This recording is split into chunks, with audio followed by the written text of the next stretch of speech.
I'd like to call to order the Board of Aldermen special meeting concerning the Unified Development Ordinance public hearing, September 23rd, 2020. We will start with our invocation, followed by the Pledge of Allegiance. I will call on Madam Alderman Lloyd Davis if she would give our invocation.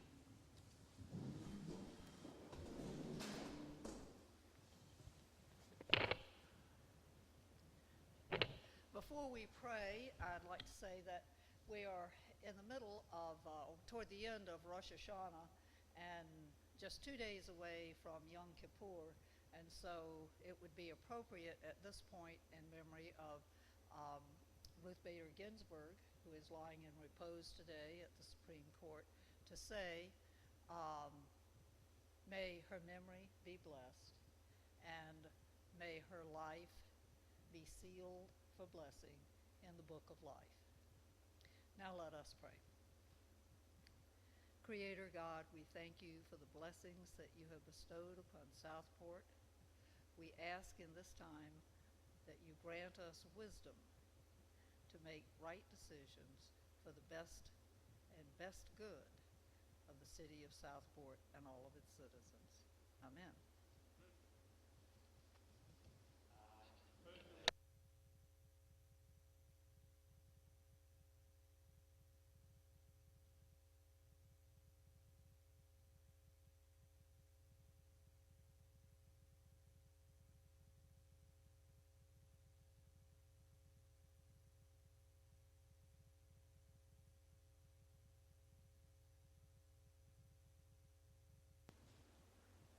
Thank you, Alderman Davis, and we all have special thoughts of Justice Ginsburg, so thank you for that. Next item is the approval of the agenda. I'll entertain a motion. Motion by Mayor Pro Tem, second by Mr. Lombardi. Any discussion? All in favor? Okay, motion carried. Thank you. Item 5, our public hearing per the North Carolina General Statute 160A-364, the UDO update. As you know, this is our UDO public hearing, and I want to thank the Planning Board, Madam Chair, and all the members of your board. I want to thank the City Planner, Thomas Lloyd. Thank you. Cape Fear Council of Government Consultant is with us as well. He's been through it the whole time. Mr. Wes McLeod. Thank you, City Clerk Tanya Shannon. Board of Aldermen liaisons to the Planning Board, Alderman Karen Mosteller and Alderman John Allen. Thank you for all the meetings that you attended and helped work that process through. Hundreds of hours that you contributed in bringing this UDO document to life. So I thank you for that. And I want to stress that it is a living document.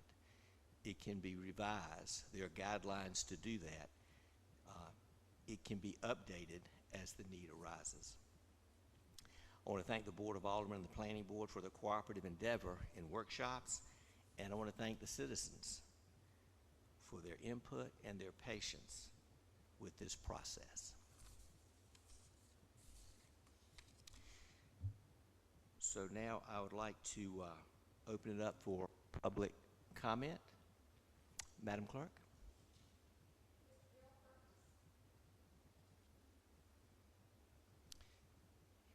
And Mr. and Ms. Furplis, right to the podium if you'll take your mask off. And if you'll, oh good, Alderman Allen's going to hit the button for you, identify yourself, where you live and that type thing, and why you're speaking tonight. Mr. Mayor, we need a motion to go into public hearing. Oh, okay. All right, a motion. Okay, all right. And a second, thank you. All in favor? Okay, all right. Thank you.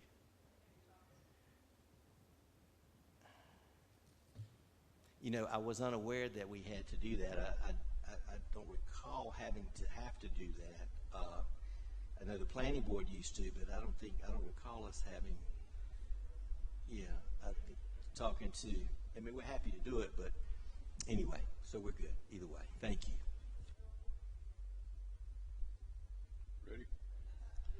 Furpless. Thank you. Okay. We are. Okay. My name is Bill Furpless. This is my wife, Kathy. We own the Amuse You Theater around the corner there. The building is actually 102 years old. The business started about 107 years ago.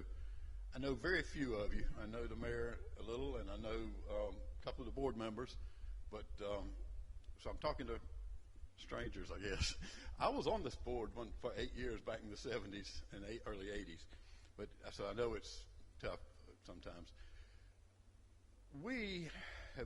The theater was a movie theater, and we closed it in 1980. Sat there idle for 25 years, and we were approached by a theater group. We started doing live shows in there in 2005, and we have been doing live shows since then, but we have always had a problem with space because it was built with a small stage with no dressing area, and we really need to tear off some of the back and expand out, and that was what we were planning. We would have had it done by now if this pandemic hadn't come along. I've got plans right here, architect drew. I've got a builder lined up, but I told him wait till this thing calms down so that if we have seating restrictions on spacing or something that we can't put but so many people, we only can seat a little over 100 people in there. So if we're limited to 50% capacity, there's no show we could do that we wouldn't lose money on.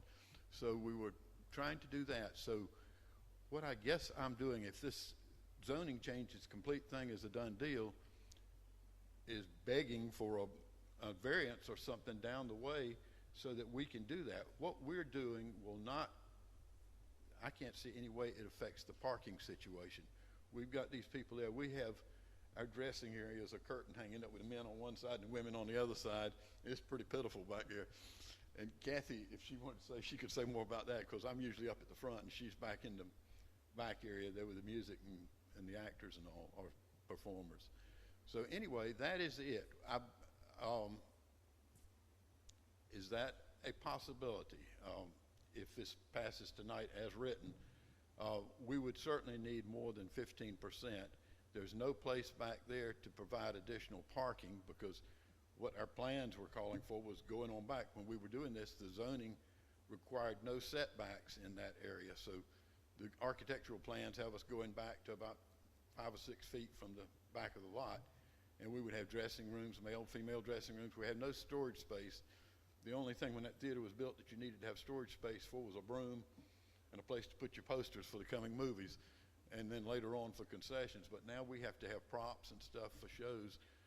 And my overall goal is to eventually be able to run movies in there again along with the live shows. We would like to be able to do not the current movies, well, some of the current movies, the independent movies, maybe the foreign movies or some classic movies, along with continuing. We were doing about 3 shows a year. Sometimes we would bring in a live show like a concert. We had a comedy show in the fall, things like that, and hopefully have something going on a good bit more of the time than we're doing now.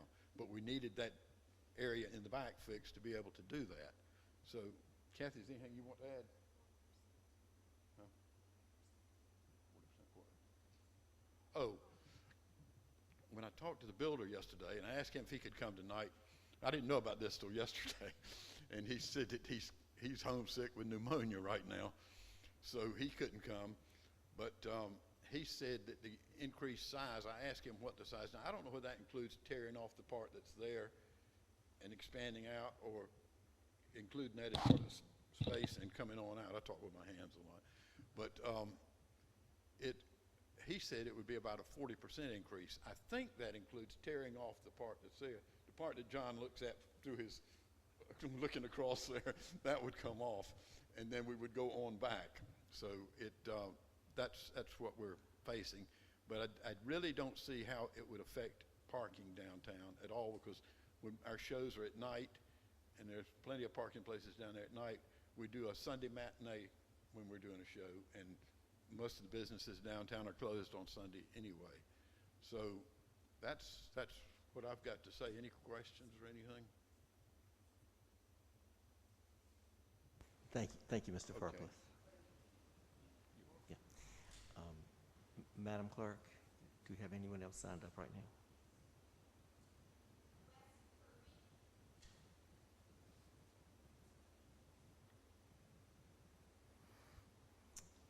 Welcome, Mr. Kirby.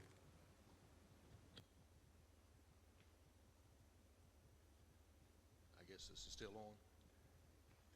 My name is Wes Kirby. I've lived here all my life. I was born here in the Dozier Hospital back in '67. I guess one of the last few babies delivered there.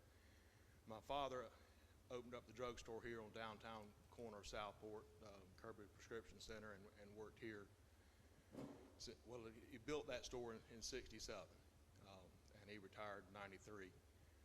So I've lived here all my life. My dad served everybody in this community. At one time, he was the only drugstore in Brunswick County for a short while.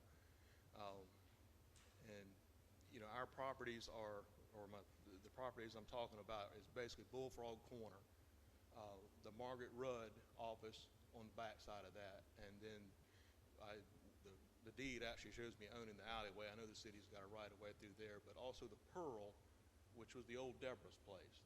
That was Dr. Hornstein's old office. My dad built the drugstore first, then he added the office where Margaret Rudd is for Dr. Burdett, and then added Dr. Hornstein's office, which is the metal building right there across the alleyway, which was now the Pearl.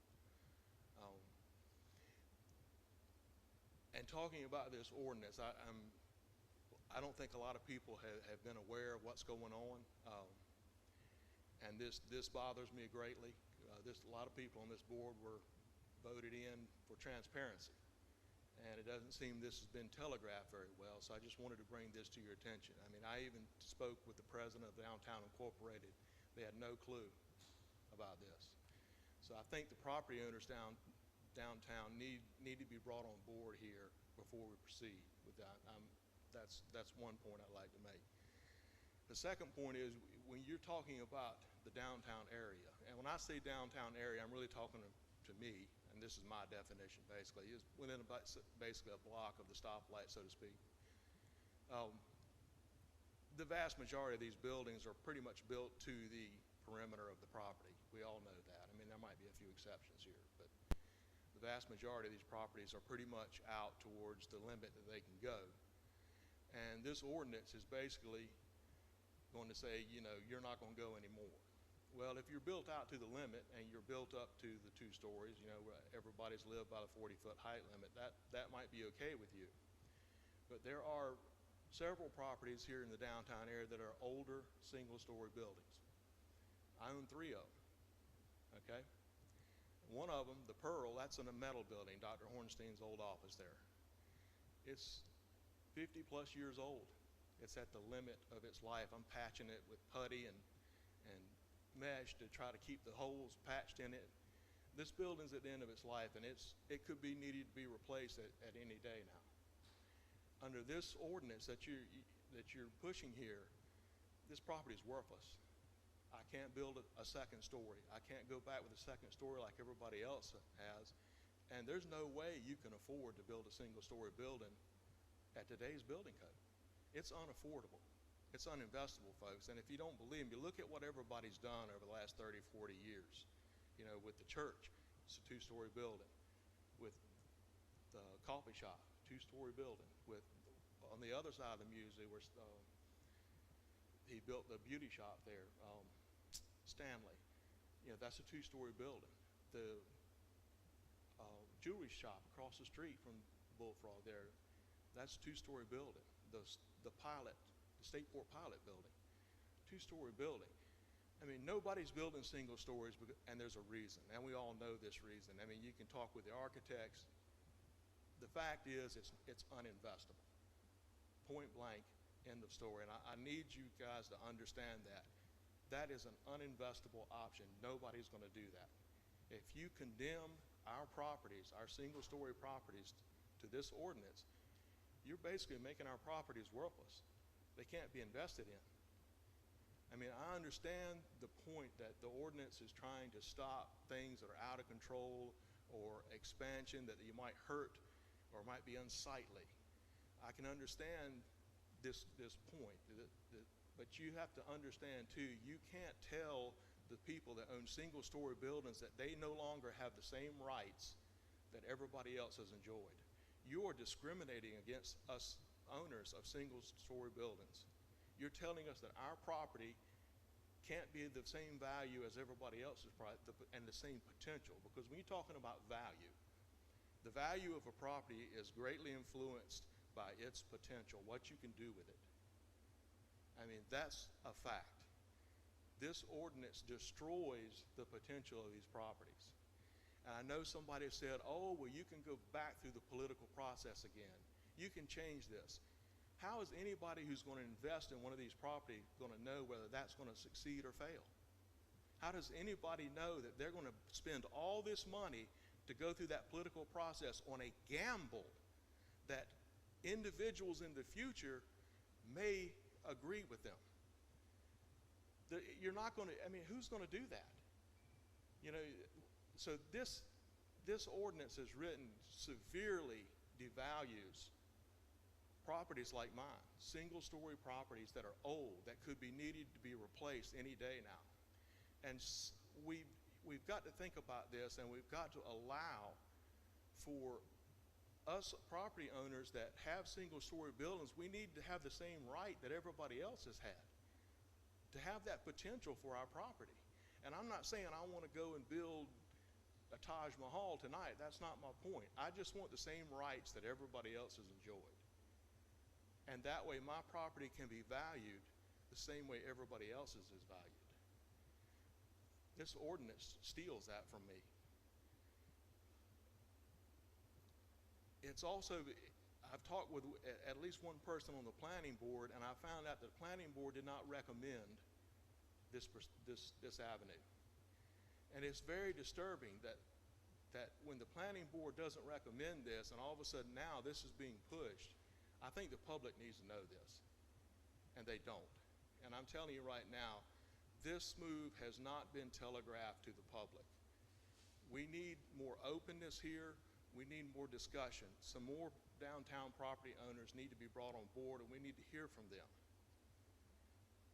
And I'm just asking you, please don't do this right now. I'm not saying that we can't come to a reasonable limitation to where we can control things without somebody building a Taj Mahal or something. I mean, I don't want to build something that's unsightly. If I were to rebuild, I would like it to fit in downtown. I would like it to be compatible with the buildings around it. I mean, but that's just me.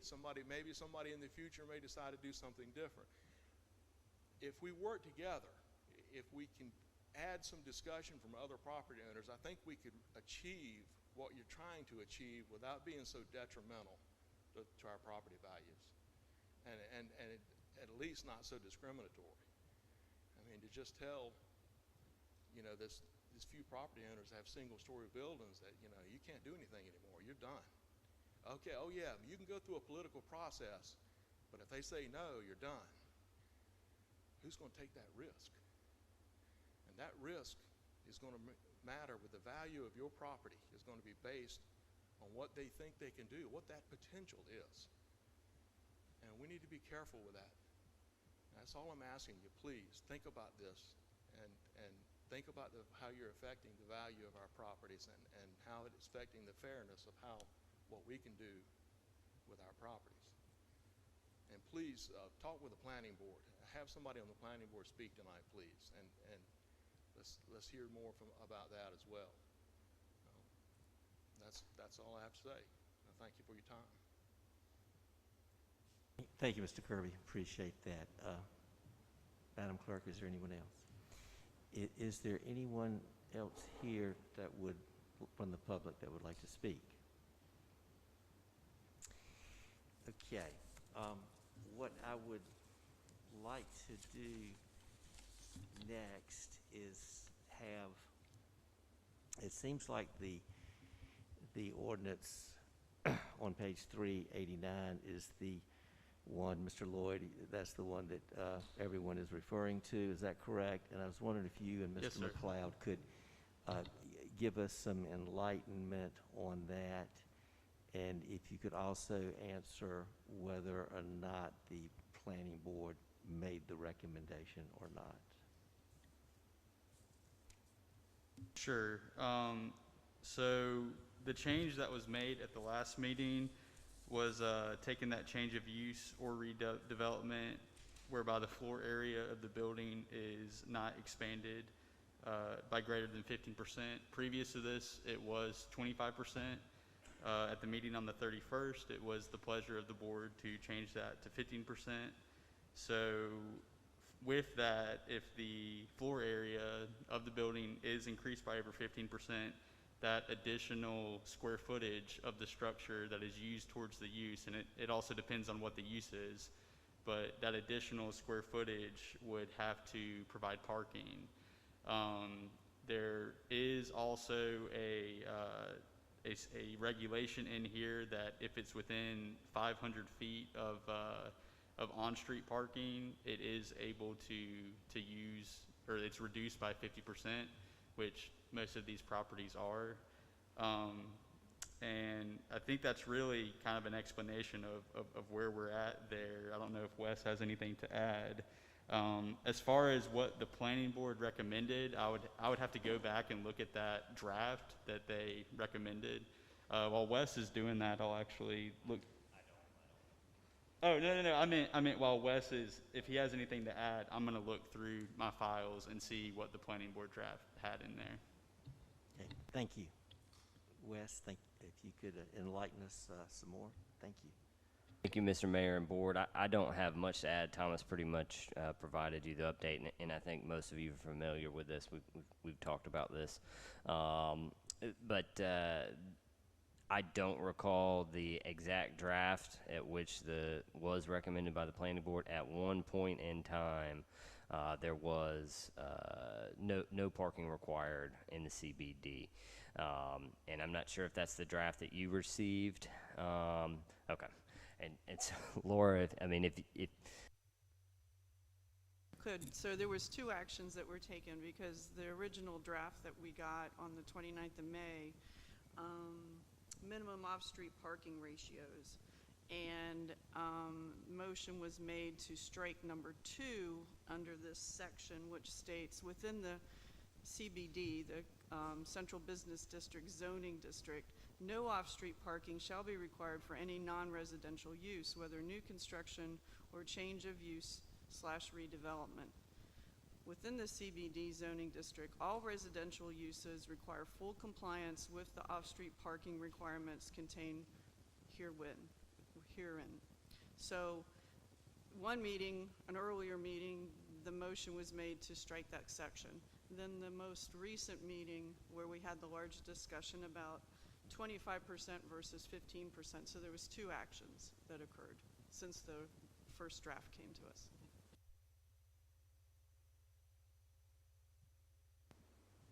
So, please, Mr. Bandera, thank you. If you come up to the podium, that would be great. Thank you. And I guess since we did make a motion to go into, what was it, a public hearing, we're still good right now? We're still good with it? Okay. All right, just checking. Okay. Got it. We can close that part now? Okay. Well, he's speaking. He's the public, so. My name is Rich Bandera. I live at, now North Burrington Ave, but slowly gravitating back to 309 Clarendon.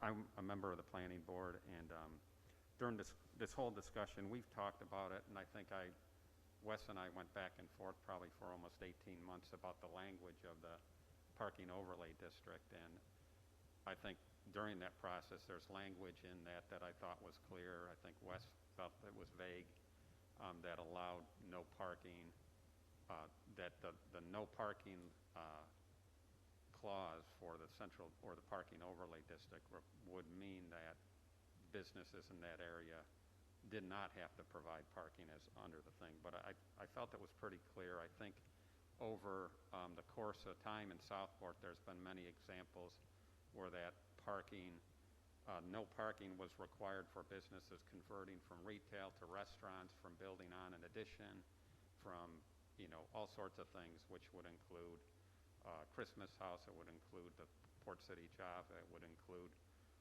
Blue Cow Grill, it would include the old Maritime Museum that's now Port of Call. All those businesses assumed that there was no parking restriction, and that was the interpretation by the city.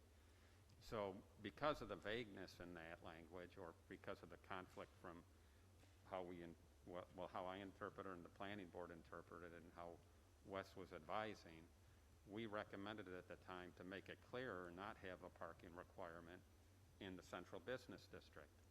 And so that was a recommendation that came to the board, and then it was modified to the 15%. And so what I would say is that in the past, because I know this is part of the UDO update, is that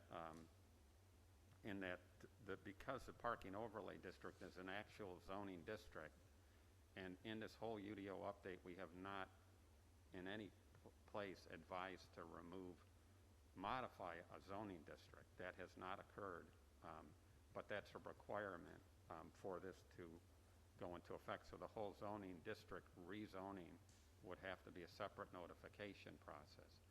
And being on the planning board when we had an example of this where people who were impacted potentially financially from a zoning redistricting, which included several residential sites on Lord Street and up in 9th Street and things like that. There were scattered site commercial zones that they wanted to rezone to residential.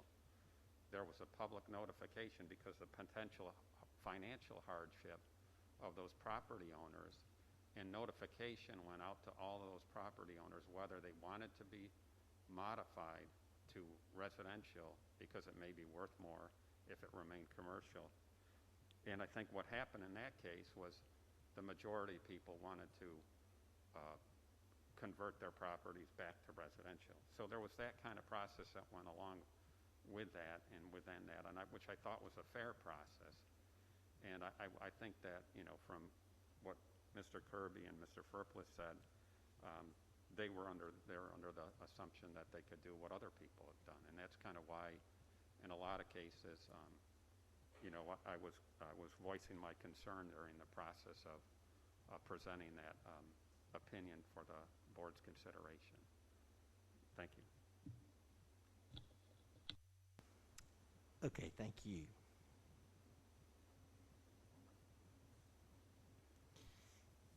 Is there anything else, Mr. Lloyd or Mr. McLeod, y'all would like to add concerning this the topic of? I was just going to confirm for you, because you had asked. It was recommended by the planning board for the CBD to be exempt from parking. I just looked at the draft.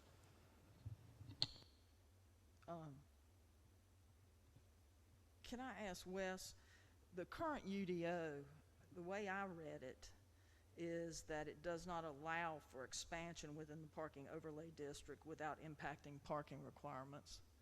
Is that correct? Which page are you on?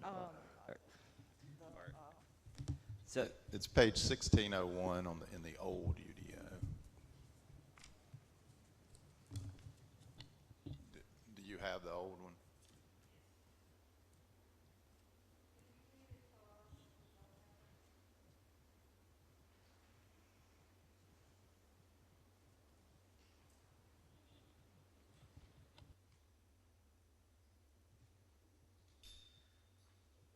this is a bit of a mouthful, so it's, on 16.1-16.2, there shall be provided at the time of the erection of any building at the time an existing structure is demolished in order to permit new construction, or at the time any principal building is enlarged and increased in capacity by adding dwelling units, guest rooms, seats, or floor area, or before conversion from one type of use of occupancy to another, permanent off-street parking, meaning parking on your property,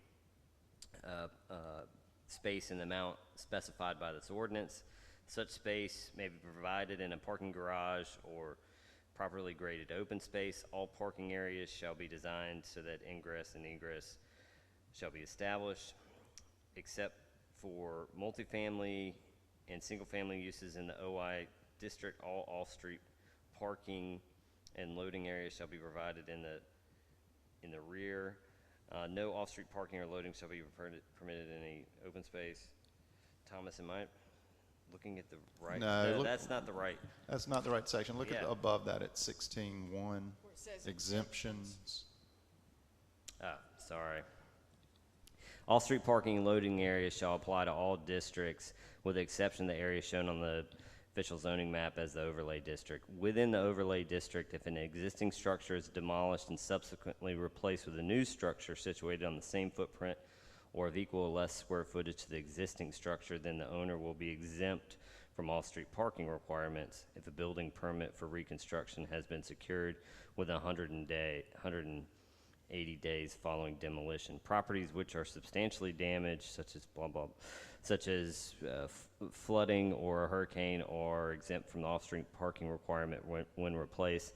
Vacant lots in the parking overlay district existing on the date of adoption of this ordinance are not required to provide off-street parking.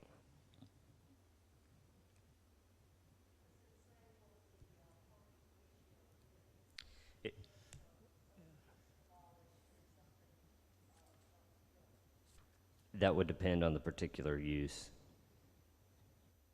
If I can just kind of go back and re-emphasize part of what Wes just read. Within the overlay district, so we're talking about the parking overlay district, which is basically within a block of the intersection of Howe and Moore. It's essentially the coterminous with the CBD zoning area, although not exactly. So you have a parking overlay district. It says if an existing structure is demolished and subsequently replaced with a new structure situated on the same footprint or of equal or less square footage to the existing structure, then the owner will be exempt from off-street parking requirement. To me, what that is saying is that if you demolish a building and you build back a building the same size or smaller, you don't have to meet the parking requirement. But if you build back a building that has more square footage, then you have to meet the parking requirement. Therefore, I'm at a loss to understand why we haven't been enforcing it that way for however long it's since 2004, when I guess this was, or 2007, I guess, when this was put into place. But nonetheless, that's what it says, and actually the new ordinance is in essence more liberal, if you will, because it entitles owners to rebuild a building that's as much as 15% larger without requiring additional parking. So the new ordinance is actually more lenient and is a benefit to property owners versus the old ordinance. I think the question of why we didn't enforce it is a different conversation. For example, we need I wasn't expecting an answer to that. I was just making an observation. But one of the things that might help with clarification is we're talking about square footage, but we're also talking about a footprint. And for example, with Mr. Kirby, he's talking about why can't he go up? He hasn't enlarged his footprint, but he would be enlarging his square footage. Is this something that we could introduce into this? I realize any changes we make tonight would probably mean that we can't pass this tonight. Is that correct?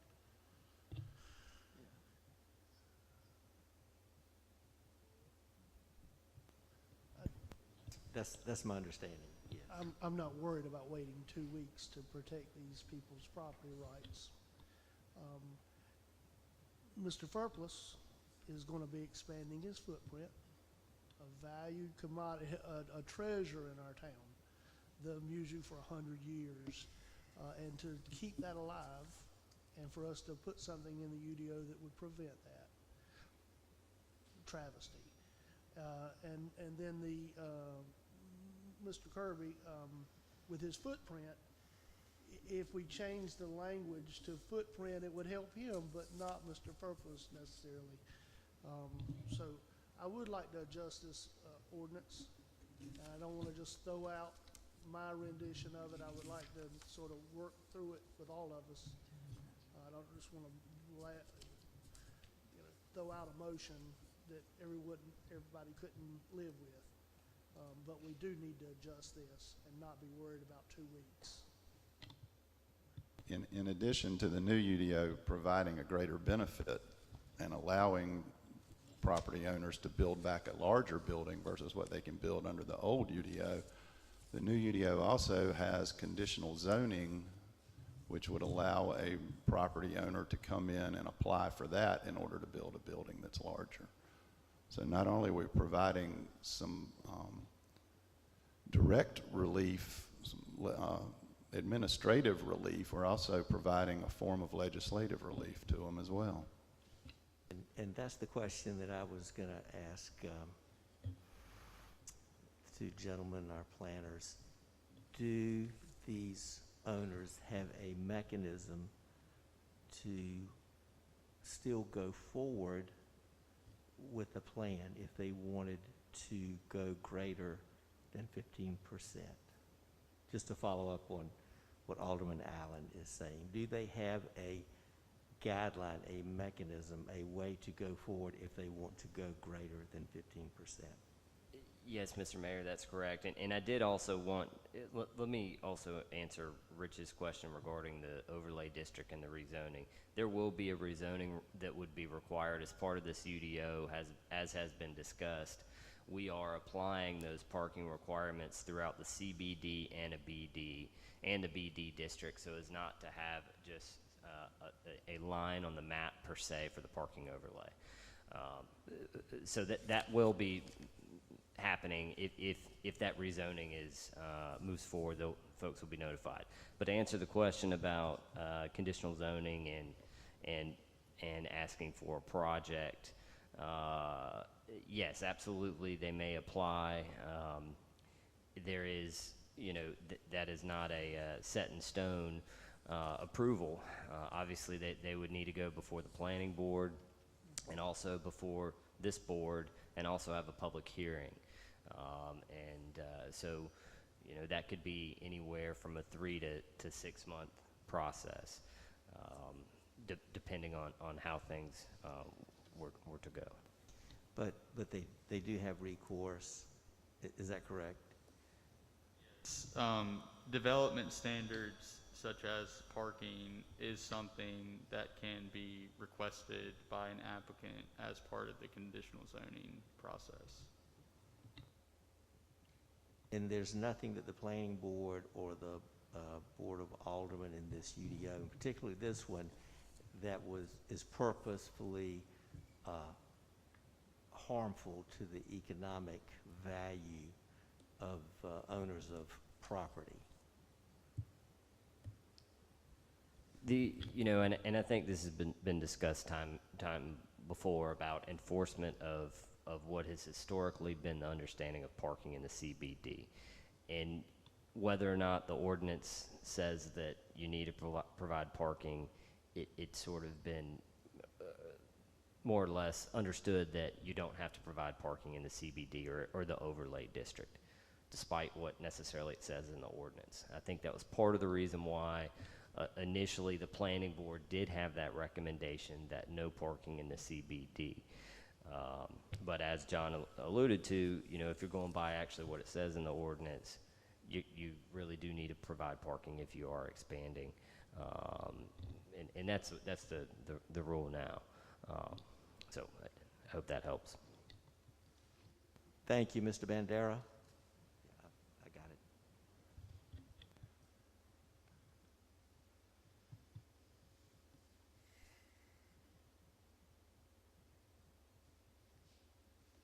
What I'd like to clarify in the current UDO, the first sentence of the whole parking, this is what the discussion was, and this is where I think the city staff hung their hats on allowing this parking relief for these businesses. The first sentence says that any business that's in the parking overlay is not subject to the off-street parking requirement, period. That is what it said. That's how they interpreted that. It is not the second part of that. It's the first sentence, and it's not combined in the other part of that language. It's a single sentence. And that is where the struggle was as far as I don't think I thought it was about as clear as you can get. And I've talked to some of the some of the liaisons during this process, and they agreed with that. And I know things have changed, but that's I just want to make that point, is that the language of the code currently says that specifically.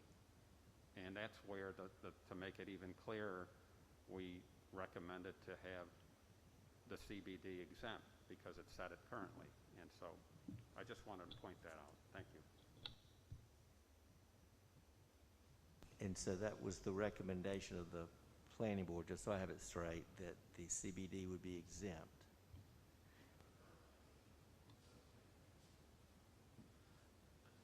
That was their recommendation on the draft that was Right, sent up to you. but in the draft that we have now, if you expand, you do, at greater than 15%, you do have to have parking requirement. That's correct. That's the way it reads now. How much By right. parking though?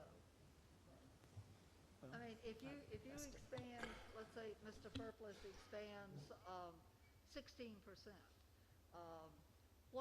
how much parking would he be required to provide? Even if the ratio came out that it was a 0.1 of a space with parking rules, that you are going to always round up. So I think the issue is that in the CBD, and I know this may not be the case for everywhere in the CBD, you can't even put one spot on, and so inevitably, even if it is one spot, it could be constraining, and that's just how the rules would work. And the only reason why it's floor area is that's really how, for parking, you have to understand the floor area, because say you have restaurants on 2 floors, you don't just want to capture the parking on the by the footprint, because you can have folks upstairs as well, etc. And that's why floor area is used for parking purposes. All right, great, thank you. Is there I just, any further discussion? because I want to talk, Okay, go ahead. I don't want to take this. Hang on just to talk. Much of our city's historic character is comprised by these existing uptown structures in the CBD area. And the scale of these buildings in relationship to each other is important to maintain. I know that this whole idea of limiting the percentage, it was 25%, actually came from our consultant originally to help control scale, because theoretically someone could purchase 3 properties, tear them down, and rebuild them. And I love the replacement for the bank building. I think they did an excellent job, but we wouldn't want all of our uptown to be that style. And I think that trying to create context was this. It was the way I read it, though, was different from Rich as far as what the old one said. But so I know that the planning board decided not to take the recommendation from the consultant and to do away with that. But when you start looking at what could happen, then everything is all about unintended consequences. This whole almost 2-year process, everything we've considered trying to think about these changes has been unintended consequences. And it seemed to me that being more deliberate and conservative with saying, if we're going to change, then let's see this, and if this doesn't create a problem, then this.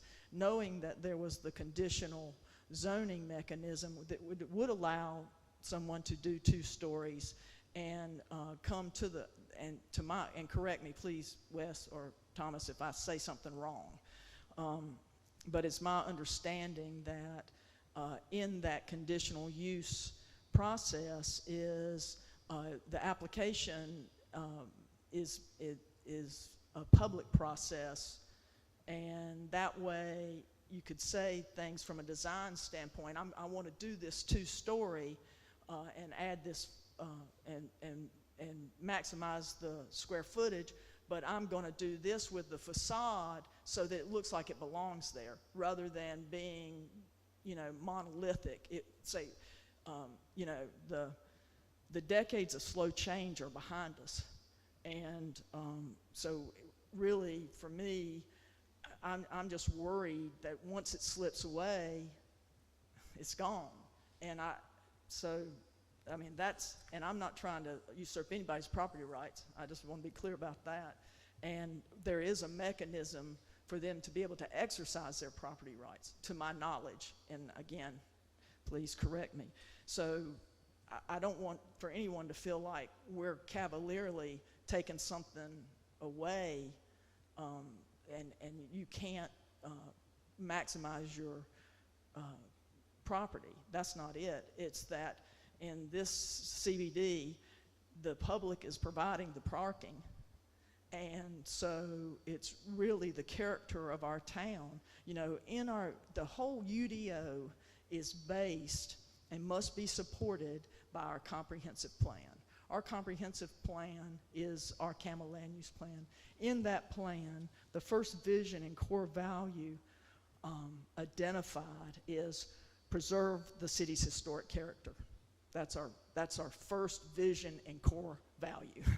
And so, to me, I hate that y'all would feel that we're trying to negate something. We want you to be successful. God Almighty, you know we all love to amaze you, and everybody goes to Bullfrog. So, you know, so it isn't any of that, but we're concerned, or no, Karen Mosteller's concerned, not we, the greater we. I'm just concerned that if we're not very incremental and small steps to how we make these changes. And the other thing about this is that, is this a perfect document? Absolutely not, because it's about not possible to do one. But if we don't vote on something and don't make it and then modify it, we can't get forward. And there's going to be things that we're going to modify. I was talking to Wes, and he said usually about, in general, even if there wasn't something that we want to address what y'all's concerns are, and we can revisit that next week or whenever, but he said generally after 10 months, you have to tweak it anyway, kind of thing. So I just don't want y'all thinking we don't care, or I don't care. But it's also about, this is a special district, and preservation, you know, whether it's the chemistry of it or what, I just think that is an important value. You know, when we get, you know, looking at this, when I first heard about it, trying to control the scale, like I said, in context with the buildings, and we've talked about this before, we need an entry corridor overlay district. If we had, and we've worked on that in the past, and it's not been brought to fruition, but what we need is an entry corridor overlay district that would lay out those guidelines. Then that would be freeing as far in other ways, because then we would have design guidelines, which we don't have. You can't have without an overlay. Entry corridor overlay district. We can't apply specific design guidelines. The law doesn't allow it. So that's really, and I certainly hear everything, and I appreciate, but there is a mechanism by which to do that, or to make those changes. Even right now, if you decide you wanted to do it tomorrow, kind of thing. You know, there's nothing to say that we don't figure out a change to it. The other thing that I wanted to say in relation, so that's in relation to the central business district and that sort of thing. The business district, the difference of going down to the 15% instead of the 25 was, you know, in our business district, we have a lot of restaurants and that sort of thing. So if they can increase by 25%, if they're 2,000 square feet, they can increase it by 500 square feet. Then that's a large change in the use of it and how many people are going to be there. And they're getting relief from right now in the current UDO, they have to have a parking space for every four-top. We're getting ready in the UDO update to change that to be 100 square feet. They only have to have one parking space for 100 square feet. Well, you can get more than one four-top in 100 square feet in most of the restaurants I go to in Southport, or used to. And so there's going to be relief there. So that's kind of tricky because there's over 100 uses in the business district. So we're going to make a unilateral, you can increase it 25% or 15%. That's why I'm thinking dialing it back to the 15%, again, for an incremental step that we can always raise. So that had to do with that. And then once we get, we've talked about doing a yacht basin overlay district. Once we get that area, get that in place, then that'll help take some pressure off of the other businesses and their expansions. So it's a lot of, and I appreciate everything that y'all said. I do. So I'll be quiet. I've got some procedural questions. But I think Mark had something to say. Yeah, what I'd like to do is, I know Mr. Bandera had something he'd like to add. If you want to go ahead, because I think we can go to item 6, because the consideration of the UDO update to see if we have a motion, see if we have a second. If we do, then we'll have further discussion with the motion on the table. Yeah, this is a public hearing, so please, absolutely. Mr. Rose, if you come up, please.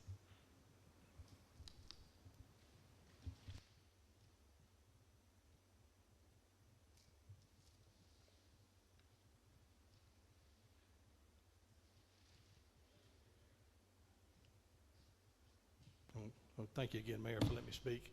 I didn't come here to speak tonight. I came here to watch the process. After I saw the first two gentlemen get up and how it went through the process with the Aldermen, I felt like that I had to come up and speak myself. I'm with Southport Marina. We're, one of the largest tax-paying citizens in this town. We've been here for 15 years. I can say that we've done an excellent job and do things in a first-class way. I think also through the planning board process, and you can go look at the minutes and you can listen to the recordings, that we've been targeted from doing expansion in our marina. We're going to get to tell that story and at some point, but all I'm asking the Aldermen to do is give us the same fairness that you're giving these folks right here. I think we came back and made a great offer to the town to reduce our expansion and less impacts of what we were trying to do through CAMA, and got turned down on that as well. All I want is the same fairness that you give the rest of these folks, because we hadn't been treated fairly with this. We were allowed to build an open space in the past, and we should be allowed to do it in the future. My offer, by the way, is still there. But all I'm asking is I want to be treated fairly. We want to be treated fairly. We've been a good steward of this town. We've done some great things in this town, and we run a good business down there, and we're a great tax-paying citizen. And I think that we deserve the same rights as these folks do. Are we bigger than they are? Yes. Are we not downtown? No. But we are citizens of this town, and we've made, in my opinion, a contribution to this town for 15 years, and we just want to be treated fairly. Thank you for letting me speak. Thank you, Mr. Rose. That's one of the things that I told the citizens we would have, that every voice would be heard, and I think you can see that tonight. So, would it be possible yes. to ask a question first before we have our motion? Sure, absolutely. If you have a Okay. question for And our consultant, or it's really absolutely. for Thomas and or Wes. Okay. You were saying that there would be rezoning coming up in the near future, correct? Can you elaborate on that, and would that deal with some of the parking issues? Well, it wouldn't deal with the parking issues if the ordinance was changed, but what Wes is talking about is currently we have a zoning district on our zoning map, which is the parking overlay zoning district. And essentially what that is, as of right now, is the CBD area with the addition of a few other properties. So what Wes is saying is if we get rid of some of that language, we need to get rid of the parking overlay zoning district because it won't be applicable anymore. And that would be a zoning map amendment process, and it would follow all of the zoning map amendment, processes that we would have to go through for any other rezoning. All property owners would be notified of it. There'd be a public hearing, all of that. So, Wes, do you have anything to add? That's basically it. Part of this was we wanted to encompass the BD zoning district as well, because while the BD is not the same as the CBD in a lot of instances, there are many similarities, particularly along Howe Street. And it's similar to the language in the parking overlay district. There has been some exemptions in enforcement, not requiring parking up along Howe Street, and I think that's evident. And so part of this update process is putting into place what has historically been the norm.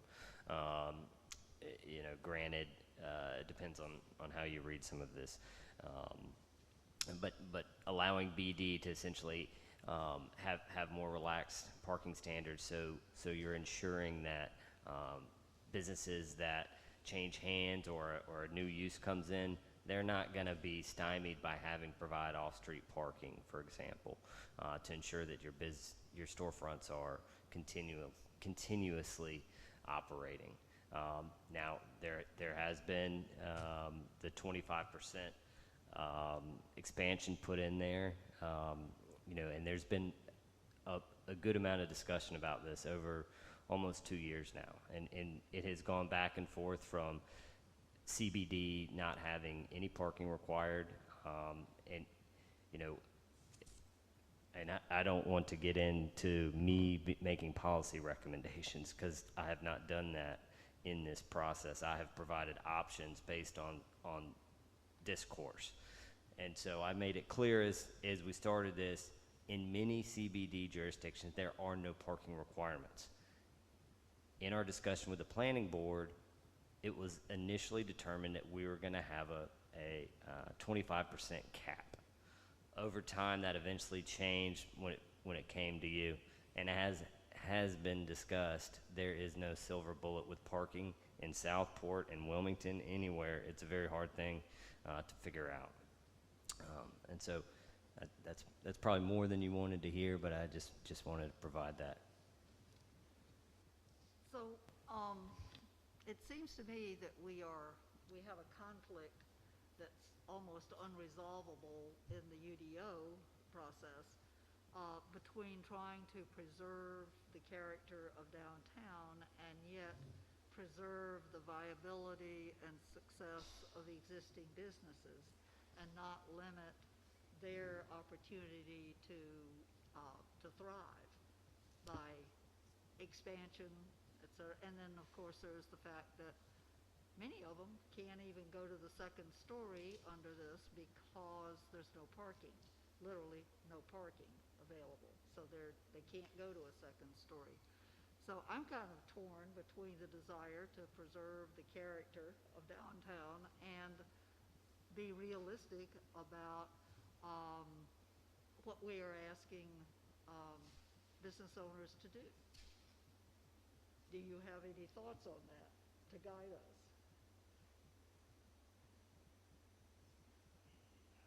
Reiterate exactly kind of what I just alluded to, that it is sort of a policy decision for you all, and I've spoken with some of you about this on kind of where you fall on the matter. I think the positives and negatives have sort of been provided here. Some of the property owners have provided precisely some of the negatives associated with having a cap on expansion, if you will. There is a conditional zoning process that can be used. That is not a, and as I stated, it is not necessarily a simple process, but it is a tool that's available to the city and to the property owners. I'm happy to answer any of the questions. Further questions for our plan? Next, unintended consequence. I'm not trying to, someone who's given us 100 years in a location, and the other person who has given us 60 years. When they talked about the wastewater treatment plant as being our heritage. These people are our heritage. And the way we fix this is by not doing this, by not trying to control everything that happens. You cannot control the future. You cannot regulate the future because it will throw you a curveball. So we're trying to control something that we've always wanted to control, and it never worked. That's why everybody's here. We're sitting in this room right now. The only original people are those folks sitting in that back room, back corner. So trying to control the future, it's like playing God. And so why do we put this restriction on the amusement, which is a true heritage location for us, the model of what we want Southport to be, and he could sell that and walk away and have plenty of money and be fine, but he puts his whole life into it. And for us to put this restriction or any other property owner that's held for 50 or 60 years and now restrict their property is unjust. And all we've got to do is change it right now. I don't want to give them a maybe. No, I don't want to give them a maybe you can do something later on. We can do it right now.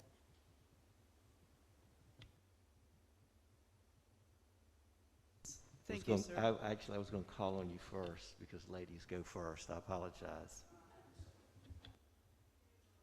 That's all right. I just want to say that I think we're trying to address the wrong things right now. There's concern about parking, and there's concern about appearances and change. And really what we should be trying to address is how do we keep the Commerce Center going? That's what the CBD is the historic Commerce Center, is what I see here in the book. And other parts of the UDO don't impose any type of dimensional requirements and stuff on them. There's 0 minimum lot size. There's 0 minimum width. There's 0 front setback requirements. There's 0 rear setback requirements. Because we understand that those old structures are what they are. But that's the center for commerce. And I feel that if we impose this parking regulation the way that's been proposed now, I'm in favor of reverting to the original version that was given to us on May 29th. But if we impose these things, what do we do to the potential of our commerce center? Do we make it difficult, onerous to maintain those structures, to grow, to be profitable, and there's a migration out of the center? Because you can do more things in business district with the amount of land you have. You might have more versatility, but because the central business district, those properties are what they are. They're not gonna grow. You can only go up. You're not gonna have any land to put parking on because they're not required to have setbacks or anything already. So why would they have spare space for parking spaces now? I think we should take it for what it is and value it and make sure it continues to be the hub for commerce and encourages other people to be business owners in the area. I just think that the central business district should be the way it was without the parking requirement. That is what was brought forward, and it's in accordance with the traditional policy that's been going on in Southport, whether it was in accordance with the UDO or not. Talking about a conditional zoning, permit or something, conditional zoning permit process, that's an onerous burden, I think, to put on that group of property owners. It's why? What do we gain from that? What do we gain as a community by placing that burden on those property owners? Maybe they sell and building goes into disrepair, or it doesn't, nothing. Is that what we want? I mean, we should be working with the community instead of against it, and this is not, the people that spoke tonight told us this is against them. This is not in favor of them. This is not supporting them. And so I think it's the wrong direction, and I would like us to revert back to the May 29th version of the document. So there's a couple of things that if we revert back to May 29th, we would include the number 2 section, which said within the CBD zoning district, no off-street parking shall be required for any non-residential use, whether new construction or change of use / redevelopment within the CBD zoning district. All residential uses require full compliance with off-street parking and requirements contained herein. So then in number 3, business, it would be the business district zoning district only for non-residential uses where on-street or public parking facilities are located within 500 linear feet of a proposed use measured as a straight line distance from the entrance of the building. The minimum off-street parking requirement may be reduced by 50%. We had taken steps to include central business district in number 3.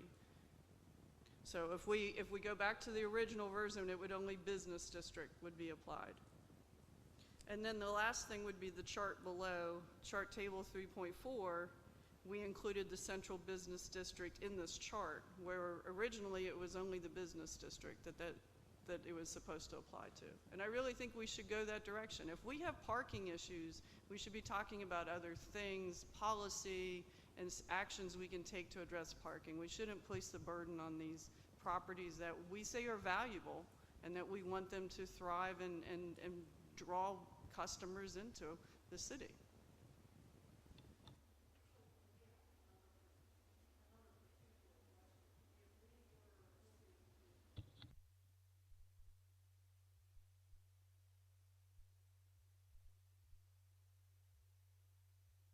In terms of procedural, what we're going to do is we're going to entertain a motion, as you see on item 6 of your agenda. If everyone has, and there'll still be more time for discussion, but if you look at item 6 on the agenda, that's the next step. So if all the aldermen are through asking questions, then we could. My question would simply be if we were to, before we vote, go back to the May 29th version for those items 2 and 3, and then eliminate the CBD from table 3.4, would that change create the need for another public hearing, and or could we go forward tonight? Would we need an amendment to what we're doing in order to go forward? You could proceed.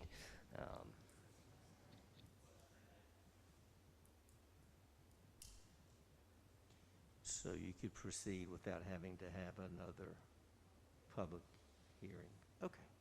All right. Mr. Mayor, before you Yeah, make I a don't want to motion, make that motion. I don't know there's if I one got thing the I would like words to say. for it. Absolutely. I'm not going to muddy the water. Mr. Rose, right, from the marina? It is Robin Rose, right? We appreciate what you've done. No one's ignoring you, and I apologize if you feel singled out or whatever. The Board of Aldermen and the city need to work with you and to help you with your rebuilding, and you've done a great job. And so I am not ignoring you, and I want you to know that my phone number is on the website. All these others are on the website. We need to communicate with you better, and I appreciate you being here.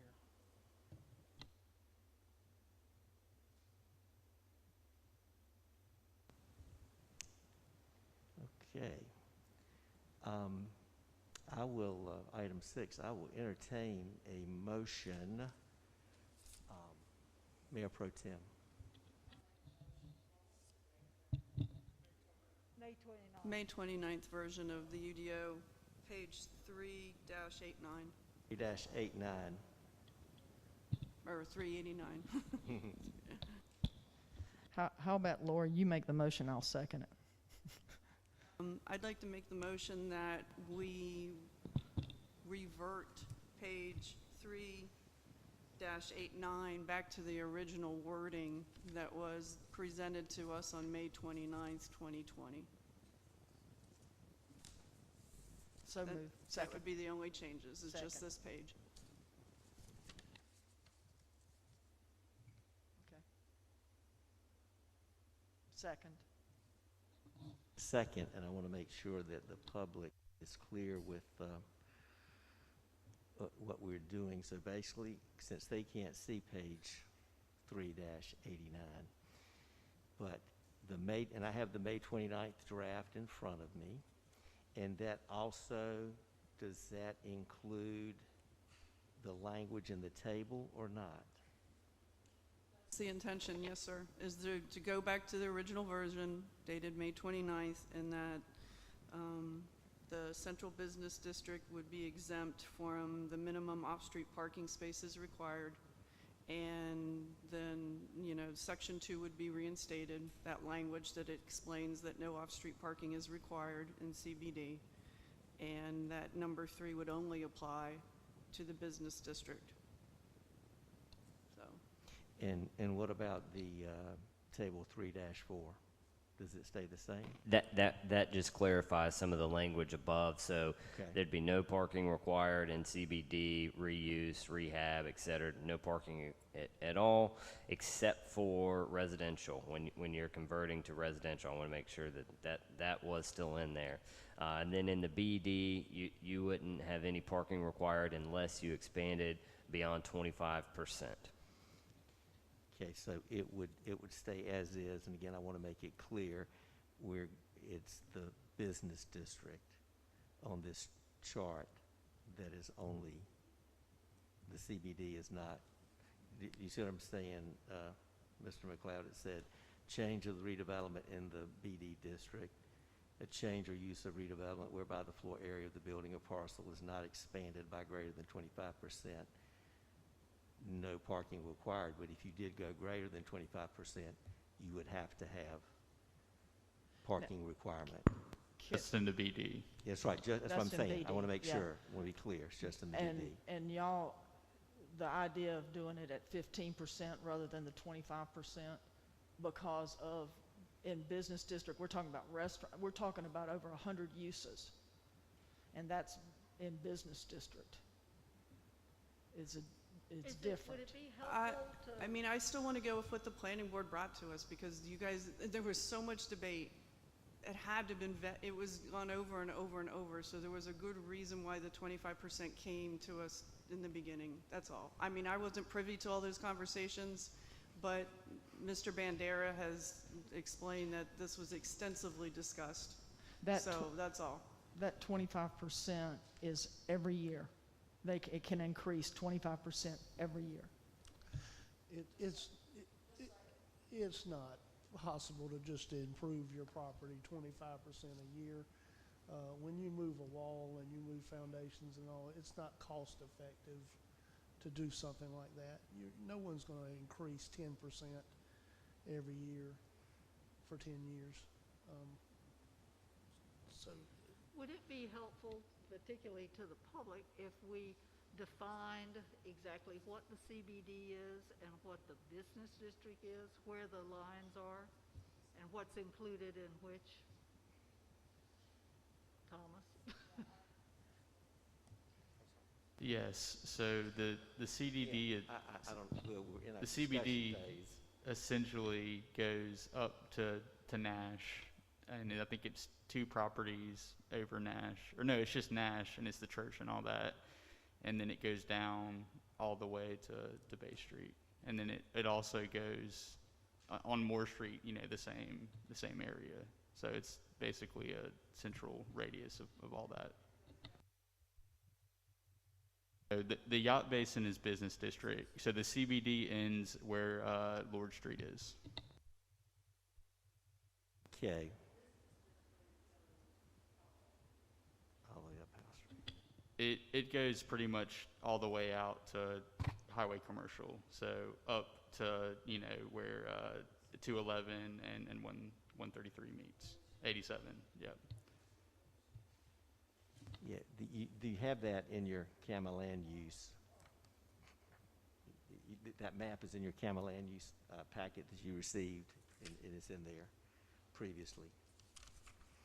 All right, so I have page 389 here in my hand, that we have a motion and a second to adopt it as is. Is that correct? Is that the motion? Okay. All in favor, raise your hand. Yeah, the original, I thought that's what we were doing, the discussion. Do you need more discussion? I mean, I'd be happy to. Anyone else like to say anything about the motion and the second about adopting the original May 29th, 2020, page 389? Language within the whole document, Right. adopting the whole document, right? With this change. Is that the motion?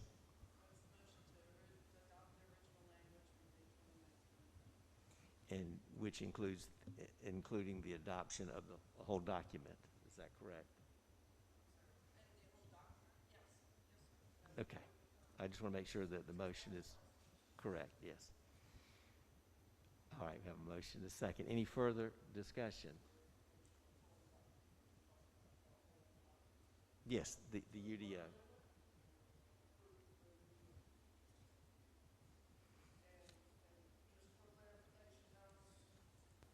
We've solved Mr. Furpless and Mr. Kirby's issue, right? Yes.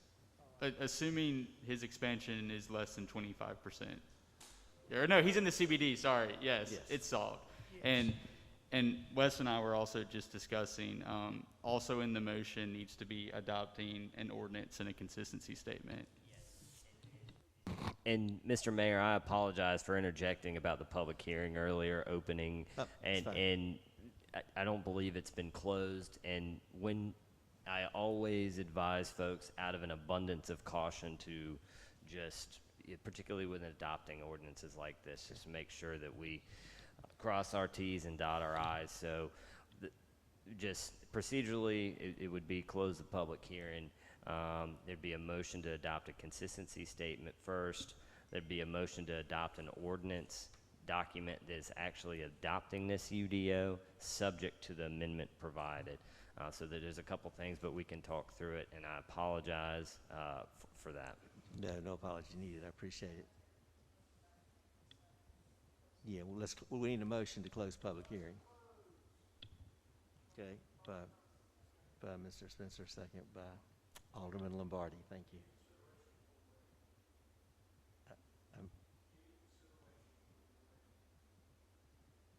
We're in a UDO. This is a UDO meeting. Public comment is over. Public hearing is over.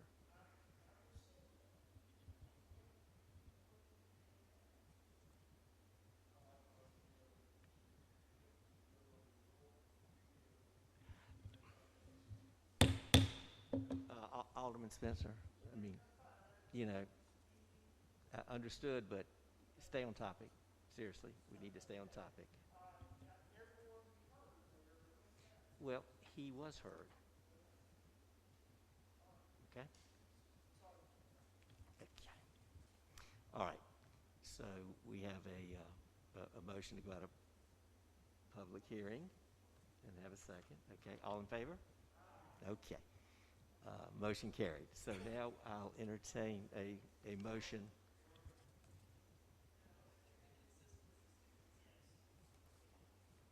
The consistency statement is actually on that ordinance document, so there can be a motion to adopt the consistency statement at the bottom of page 1. Does everybody have that? Okay, so I'll entertain a motion. So move. Okay, Mayor Pro Tem, is there a second? Second by Alderman Sharkey. Any further discussion on the ordinance? Consistency statement. Okay. All in favor? Any opposed? Motion carried. Thank you. All right, we need one more motion, I believe, and that is to change. That is the motion to actually adopt this ordinance document, which will repeal your existing ordinance and replace it with your draft UDO, subject to the provision for off-street parking Right. to the May 29th version. Okay. I'd like so- to make the motions, please. Making the motion to adopt the ordinance to repeal the existing UDO and adopt the updated UDO dated September 4th? Okay. Okay, just wanted to make sure. This version. Okay, dated September 4th, the version dated September 4th, 2020 for the city of Southport, North Carolina. The one exception is that page 3-89 will be the wording that was included on the draft May 29th, 2020 version that was presented and has been vetted or made available to the public prior to this meeting. Second. Have a second by Mayor Pro Tem. Any discussion on this? Okay. All in favor, show of hands, please. Okay. Motion carried unanimously. Thank you. So, Mr. McLeod, have we covered the motions that we needed to move this forward? Sir, thank you. No, thank you. I appreciate it so much. Thank you. All right.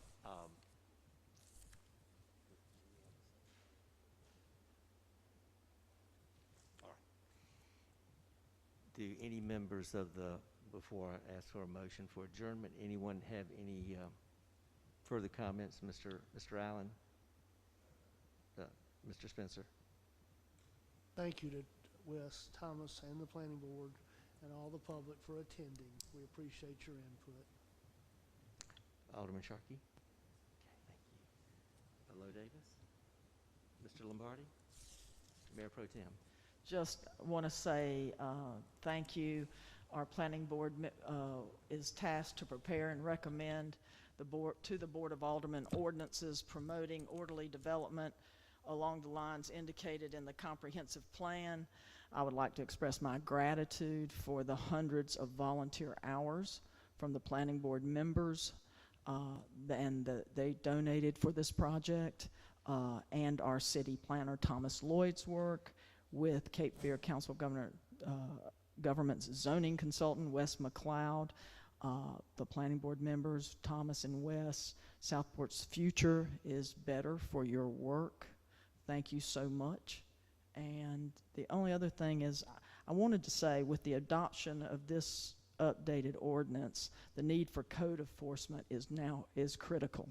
And I know our city manager is already focused on the city's need for code enforcement, and I look forward to his proposed solutions for this critical need. Thank you.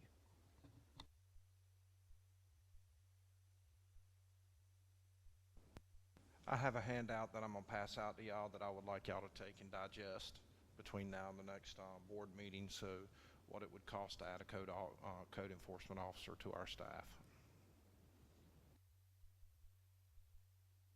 All right, thank you, everyone. Thank you, Mr. McLeod. Thank you, Planning Board. Thank you, Mr. Lloyd. Mr. Mandera, thank you. Madam Chairman, thank you. All Planning Board members, I want to thank the citizens for their input. We've had good conversation, good phone calls. I thank you, gentlemen, for that. When we work through the process in a methodical and orderly way, when all voices are heard, we get a better outcome. And so I appreciate the work of the aldermen. And I'll entertain a motion to adjourn. All in favor? All right, meeting adjourned. Thank you.